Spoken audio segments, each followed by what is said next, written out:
pedimos para que use o teu filho de acordo com a tua graça e com a tua glória, e que o teu nome seja exaltado neste lugar, que o teu nome seja feito glorioso e poderoso, porque grande é o Senhor dos exércitos. Oh, aleluia! Com as tuas mãos aos céus, diga a Ele a honra e a glória. A honra e a glória seja dada a Ele. A Ele a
Colossenses, antes de Filipenses, e depois antes de Tessalonicenses, depois de Filipenses, uma carta de Paulo ao povo de Colossos.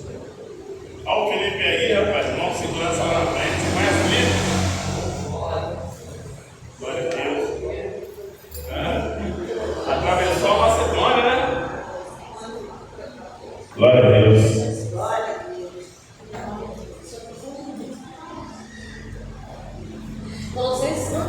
Capítulo 1.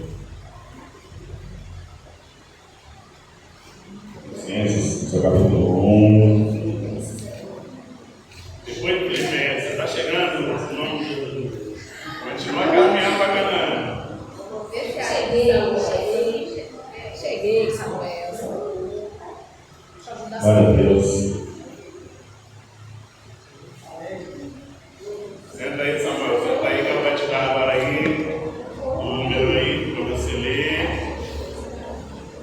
Amém? Capítulo 1, versículo 12, 13 e 14.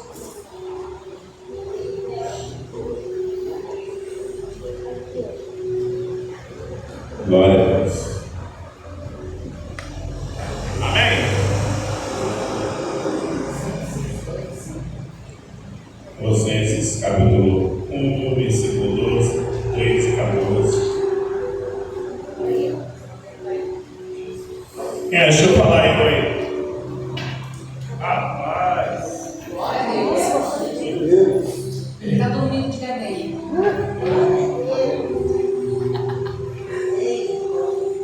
Eu vou pegar o gancho da luz. Quem está vendo, dá uma glória aí. Glória a Deus. Não estamos sozinhos dentro da casa. Glória a Deus. Dando graças ao Pai, que nos fez idôneos para participar da herança dos santos na luz. Olha que coisa linda. A qual nos tirou da potestade das trevas e nos transportou para o reino do Filho do seu amor, em que temos redenção pelo seu sangue, a saber, remissão dos pecados. Se a tua Bíblia for uma Almeida aí mais antiga, ela vai dar porque ele nos transportou do império das trevas. Se ela for atualizada, vai dar arrancou, de um modo mais forte de se falar. Mas o mais lindo de tudo é isso aqui, em que temos liberdade pelo seu sangue, a saber, perdão por nossos pecados. Pode virar para alguém, sentar e falar com ele, ó, você não deve mais nada para ninguém. Só deve aquela pizza só. Você não deve mais nada para ninguém. Vamos pagar excesso, vamos pagar excesso, vamos pagar aqui eu estou em casa. Né, Paulo? Devemos nada para ninguém, mas não, vamos mandar certo. Desse narrativo aí que a gente acabou de ler, vai falar sobre Paulo, aquele que vem ao gentil com uma diferença, pregando o evangelho derradeiro da cruz. Você sabe a história de Paulo, que antigamente, como Saulo, era perseguidor de servos do Senhor, mas encontrou no caminho de Damasco com o dono da obra, aquele chamado Jesus Cristo de Nazaré. E entre uma parada de advertência no meio do caminho, há alguém que pela glória que sente cai ao chão. E o que ele ouve é: Saulo, Saulo, por que tu me persegues? Jesus estava falando com ele: Saulo, Saulo, tanta gente para você mexer, você está tocando logo na minha igreja, você está tocando no meu corpo. E você sabe a história, que o perseguidor agora está sendo outrora perseguido, porque no meio do caminho teve um encontro com Jesus Cristo. Não diferente de mim e de você. A narrativa falada e proposta aqui, eu peço que ninguém tire a atenção em nome de Jesus, vai deixar bem claro sobre a liberdade que nos foi proposta através de Jesus. E o que Paulo está falando à igreja de Colossos é: vocês são um povo de caridade, vocês têm um amor pela obra, mas e a vontade de conhecer verdadeiramente o Espírito Santo? Vocês se reúnem como igreja, vocês são caridosos, vocês andam nos preceitos, mas e a profundidade de conhecer a graça, juntamente com o conhecimento?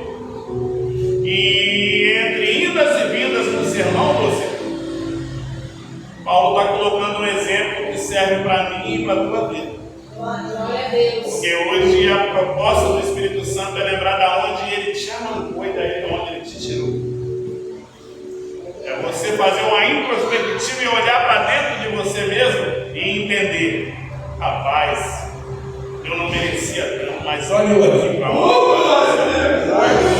Jesus está aqui, eu estou sentindo a glória de Deus aqui.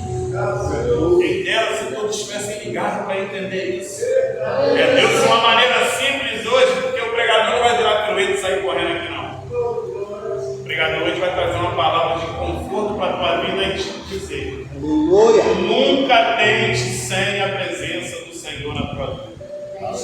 E o que Paulo está declarando é: olha para trás.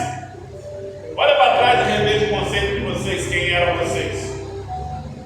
Olhem vocês antes da palavra e olhem vocês agora. Oh, glória a Deus, aleluia. Olhem vocês no caminho que andavam e olhem vocês agora, depois de conhecer a verdade do Senhor. Hoje eu e você, nós podemos olhar para a gente mesmo e falar: olha quem eu era, rapaz, e olha quem eu sou. É o Deus da Bíblia Sagrada que, quando quer fazer, meu filho, não tem nada que vem impedir. E o que ele está deixando bem claro é: porque o Senhor nos transportou de potestades das trevas ou do império das trevas. E entenda uma coisa: há uma diferença de império e reino. Reino é onde a gente vive hoje. Temos um Redentor, temos um Salvador, temos aquele que é o nosso Rei, mas somos súditos deles. E melhor, como filhos hoje, a gente pode dizer: eu tenho dono, mas eu sou livre para a honra e glória do Senhor. Diferente do império, que no império, quando o rei domina uma nação, quem está sendo dominada perde o rei que tem o trono, e outro imperador assume, e com outro imperador assumindo, quem era súdito, quem era nativo do lugar vira escravo, E o que está sendo proposta para a campanha no domingo matinal aqui é o quê? Sobre escravidão, mas para a honra e glória do Senhor. De uma maneira simples, Deus está falando comigo e com você. O que eu fiz pela tua vida ninguém poderia fazer. Aonde eu fui para te buscar, eu te garanto que homem nenhum te buscaria. Aleluia. Pare e analise a lama que você vivia. Pare e analise o que você enfrentou, aonde você não acreditava em você, mas o Espírito Santo caminhava contigo, por mais que não era visto. E hoje olha você aqui em nome de Jesus. Eu paro e analiso todos os dias. Eu estava falando com Paulo sobre a obra, a dificuldade de fazer a obra, mas é a boa obra que Paulo declara que o Senhor começou na minha e na tua vida. A entender que no final você, como Paulo vai falar, eu combati o bom combate. No original aqui, combater o bom combate, eu agonizei a boa agonia, eu sofri o bom sofrimento. Sabe por quê? Porque no final ele fala que encerra a carreira e guarda a fé. Guardar a fé aqui é entender, dever cumprido, e agora é descansar no Senhor e receber o galardão dele. Aí você não vai entender que o Deus que transporta do império das trevas, porque o império fala que um domina e todos são escravos. No reino, através de Jesus e através da graça que nos foi alcançada, ele abre os braços, sofre por nós, e hoje, por um sofrimento de alguém que não era errado, mas se fez como errado, a Bíblia fala que aquele que nunca pecou se fez como maldito. É declarado que o leão podia ter rugido, mas o leão se fez como um cordeiro. Tudo isso para que eu e você pudéssemos hoje levantar a nossa cabeça e entender: eu tenho dono, mas eu sou livre para a honra e glória do Senhor. E o arrancar do império das trevas aqui é entender que quando você não achava expectativa em você, o que estava valendo na obra que Deus tinha para a tua vida era concluir ela. Jeremias está colocando desculpa ao se encontrar com a palavra do Senhor. E o que está sendo declarado desde o ventre da tua mãe: eu já te conhecia, rapaz. Você está inventando desculpa onde eu já tenho um plano antes de você ter nascido. Aí ninguém entende que quem outrora era vergonha da família, agora se encontra aqui como uma coluna da casa, como um servo do Senhor. É porque ele te arrancou da mão de Satanás e colocou para andar sobre a face dele. É entender que o antigo traficante, o antigo bêbado, aquele que pagava mico na rua, agora se encontra como um obreiro dentro da casa. É difícil entender. Na ótica do homem. Sente e converse com o teu irmão de cadeira aí, ele tem uma história de tristeza para te contar. Mas o melhor de tudo é entender que depois de uma tristeza, ele vai olhar para você e vai falar: mas eu sobrevivi para a honra e glória do Senhor. Você é um sobrevivente, meu filho, no meio disso tudo que está acontecendo. E não se queixe pelo que você hoje enfrenta, sabe por quê? Na história que Deus tem para a vida de cada um de nós, sobreviver é recomeçar aquilo que foi destruído. Sobreviver é ficar para contar a história e dar testemunho que em meio a um grande problema tudo caiu em volta, mas eu sobrevivi para recomeçar tudo de novo. E Deus está falando com alguém hoje aqui. Eu não dei a última palavra. Está passando um grande problema, você está enfrentando causas que você não queria passar, mas isso faz parte da aflição prometida e garantida no Evangelho verdadeiro que nós servimos. Mas em nome de Jesus, glorifique isso, porque quando nem você acreditava em você, quem te tomou da mão de Satanás foi o Senhor, para a honra e glória do Senhor. E hoje você está aqui glorificando e exaltando o nome dele. Será que vale a pena regredir num lugar onde Deus te arrancou e não te quer mais? Jeremias 7, do 22 ao 24. Jeremias está falando com um povo que entrava dentro da casa, e uma das pregações mais fortes que Jeremias aplica na tua caminhada. Um povo que entra dentro da casa, glorifica, exalta, canta, fazendo por fazer e muitas vezes não sendo ouvido pelo Senhor. E o que Ele está declarando que desde a época dos seus pais, Deus, quando arrancou vocês da escravidão do Egito, e deu uma ordenança simplesmente de andar em obediência. Mas eu tenho enviado profetas, eu tenho colocado homens para falar com vocês sobre o amor do Senhor, e de tempo em tempo tudo continua do mesmo jeito. Sabe o que Jeremias estava falando para uma nação? Vocês foram libertos pela mão daquele que pode fazer todas as coisas. Mas vocês não estão fazendo isso aqui, para mudar. E Ele traga isso para os nossos dias. A gente se apega naquilo que nos faz mal e recebemos uma liberdade muitas vezes, Paulo. Mas os nossos sentimentos nos levam para trás de novo. O que Jeremias está dizendo é: o povo é liberto, tem a ordem de andar, mas está caminhando e muitas vezes olhando para trás e voltando, regredindo ao lugar da discórdia, regredindo ao lugar do tropeço, voltando no lugar da vergonha. Mas a graça nos alcançou para a honra e glória do Senhor. E quando é declarado que a graça nos alcança, vai ter quedas no meio do caminho. Mas Ele veio como aquele que é remidor, libertador. E deixa eu falar uma coisa para você. Eu estou pregando com alguém que talvez caia no mesmo lugar. Deus sabe onde é o limite da tua fraqueza e aonde você gosta de cair. Deus sabe até onde você pode ir, Deus sabe até onde você pode suportar. Então, em nome de Jesus, Salmo 37 vai deixar bem claro que confirmados são os passos do homem bom, a qual Deus se agrada no caminho. E talvez você está olhando: Carlos, eu estou fazendo de tudo, Carlos, mas eu estou caindo no mesmo lugar. Deus sabe onde é a tua limitação. Mas se apegue com isso aqui. E mesmo que caia, não ficará prostrado, porque Deus o levantará. Ele queda, se arrependa e se levante.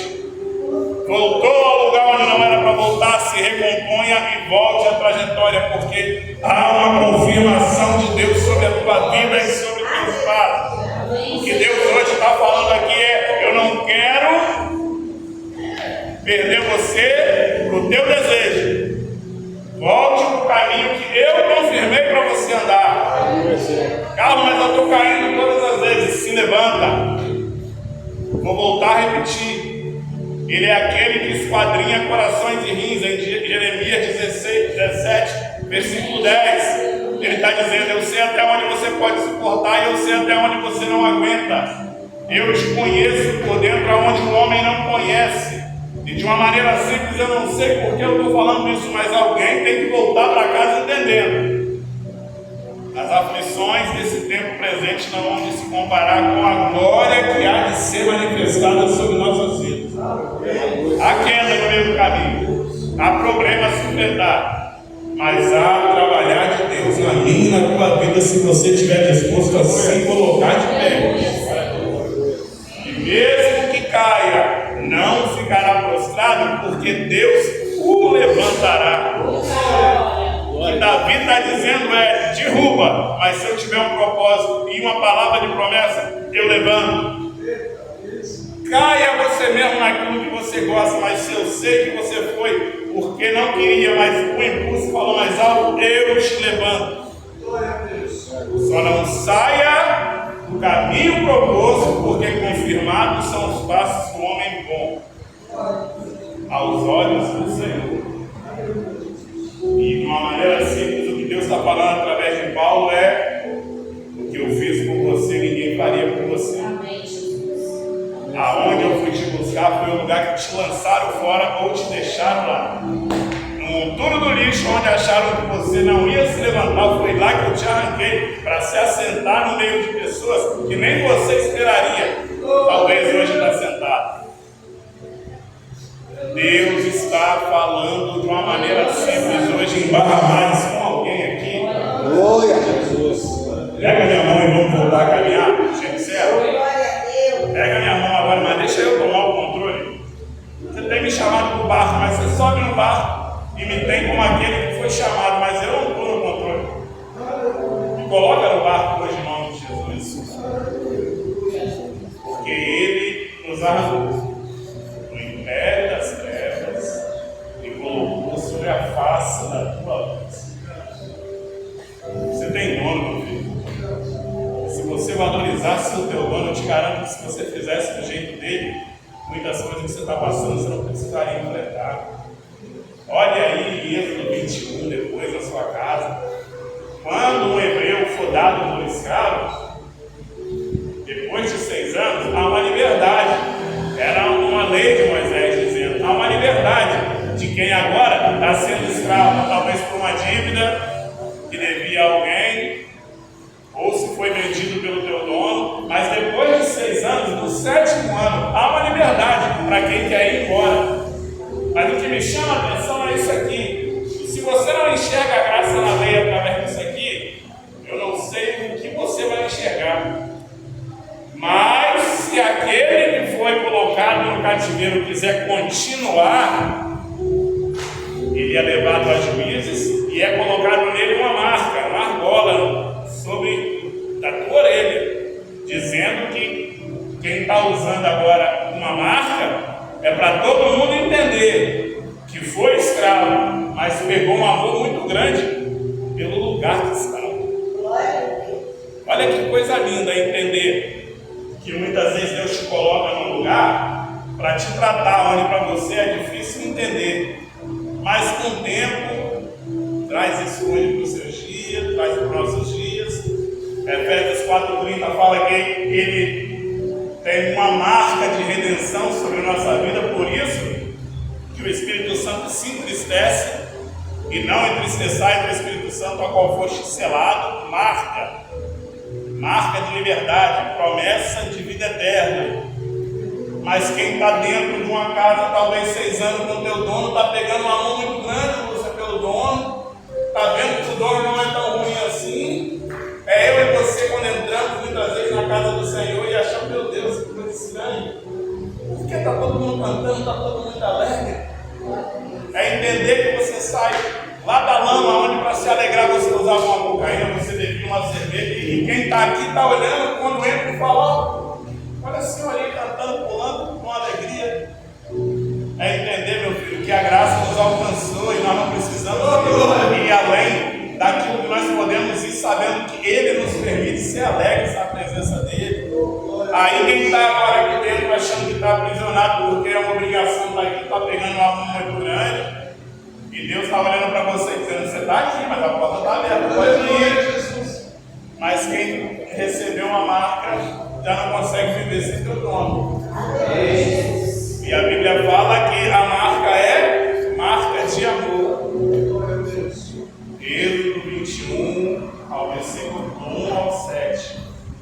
Leia aí que você vai entender depois da tua casa. Ele não te trouxe aqui por obrigação.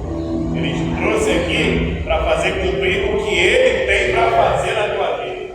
Gálatas 4, versículo 7 vai falar que nós éramos escravos pela lei. E por mais que a gente tivesse um direito de liberdade, haveria um tempo dessa liberdade chegar, porque quem era herdeiro, depois de 14 a 15 anos, né, Gilmar, tinha toda a liberdade. Mas agora, pela graça, meu filho, abraçou Jesus e colocou teu nome no livro da vida, a herança chegou para a tua vida, porque agora tu não é mais escravo, tu és filho, meu irmão. Tu és filho.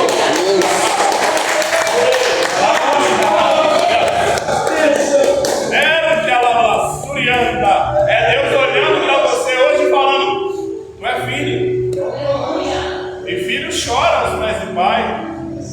E filho coloca a cabeça no ombro de papai quando entra na casa dele.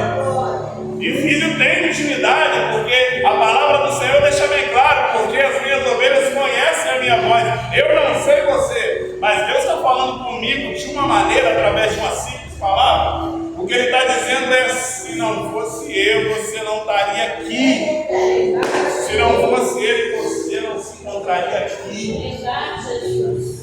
Deus hoje decidiu nos parar numa manhã para lembrar para você que você é importante demais na obra dele. Deixa Satanás se nadar na tua vida e brincar com a tua vida mais. Entenda essa manhã como uma manhã reconcilie com o teu dono hoje, em nome de Jesus. Porque o teu dono, assim como o Êxodo 21 está falando, você tem a liberdade de ir embora. Quer ir embora como escravo? Ou está aqui dentro por amor e hoje chamado por filho? Quer continuar caminhando comigo ou quer voltar às velhas práticas? Olha no livro de Naum aí. Olha no livro de Naum. Olha que coisa linda, Paulo. Nínive, desde que existe, tem sido como um açude de águas. Porém, essas águas agora vazam. Parai, parai, clama-se, mas ninguém olha para trás. Sabe o que Naum está falando para o povo de Nínive? Vocês são referencial para as nações em volta. Vocês abastecem as nações, manancial de águas, abastecem as águas. As águas de vocês são importantes para todo mundo em volta. Só que agora vocês, com um grande açude de água, estão vazando. Aí, Naum está dizendo, parai, parai, clamas, mas ninguém olha para trás. Eu e você, quando se achamos cheios demais e começamos do nosso jeito. E o Espírito Santo está atrás dizendo, para que vai ter queda, vai ter tragédia, mas ninguém olha para trás. O que Naum está dizendo é, se volta para o Senhor enquanto é tempo, para ele encher de novo.